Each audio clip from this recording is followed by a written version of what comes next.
आज में ये गाना इतना ज्यादा प्यारा बा और ये गाना पे डिजिटली जरा के कहल जाला मेहनत कर रहा बानी बहुत अच्छा तरीका से हमारे नीतीश भैया नीतीश सिंह जी केसारी भैया के आज देवघर में प्रोग्राम बा तो वहाँ की चल गई बनी देवघर कोनो शो रहा तो हमनी के एगो छोटा चैनल वाला है जा तो खुशी बा तो केक काटा तनी जा हमनी के रियल टाइम पे 2 मिलियन ले पहुंच गइल बानी हमन। हाँ और ये गाना तमन के 1 मिलियन के बारे में 2 मिलियन हो गइल बा 2 मिलियन ये गाना के इंतजार करत रहनी है जब पिछला साल हमनी के यहाँ तक सुखाड़ हो गई रहे कई गो एरिया में थोड़ा सुखाड़ भई रहे तो मकई उतना अच्छा ना हो पाई रही सन तो ए बार ये साल रिलीज भइल बा पूरा एकदम मकई के खेत में के बजावे के हाँ। 1 साल बाद रिलीज भइल बा सितंबर से हो गई। एक बार केक काट लेवे के हाँ, चलो थोड़ा दिखा दीजिए आप 1 सेकंड ये क्या आ गए जमाल ले लम्हा बैक करो हाँ ले करी का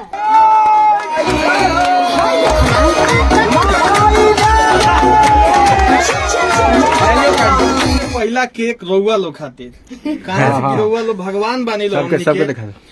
हमनी के कोनो औकात नहीं के कोनो लेवल नहीं के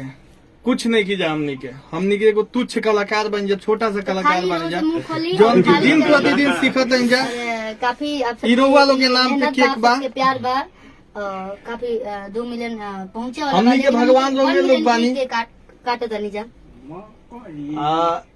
निर्माता हमारे भैया कंपनी का मालिक आ जाइए आप आगे फ्रंट पर फ्रंट लियो बाग जय हो ओए का रखल भाई यार ये गिर अरे ताजा ताजा माल लेला मकई के बाल लेला की भोरा ही से के खाई आप लोग हम गाना गाते हैं की भोरा ही से बनल खे बहनी हो घाटा बड़ी यार हम सहनी हो अयो भिले ना भइल कुछ फायदा बा हो जा पूरा मकई के थी लगा शुगर हो का बोल ले तरह से शुगर का शुगर सब सफा सफा कहानी हो मैडम हुआ के तका लेला तका लेला ताजा ताजा माल लेला मकई के बाल लेला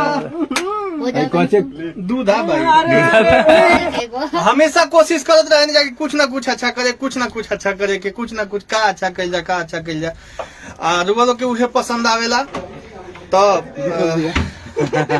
बार बार आग्रह रही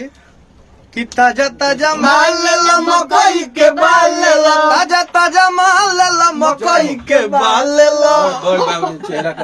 ठीक बा तो आप सबसे विदा ले जाइए अब इतना आशीर्वाद दिलो कि जल्दी से जल्दी हमनी के 50 मिलियन के केक काटी नमस्ते प्रणाम।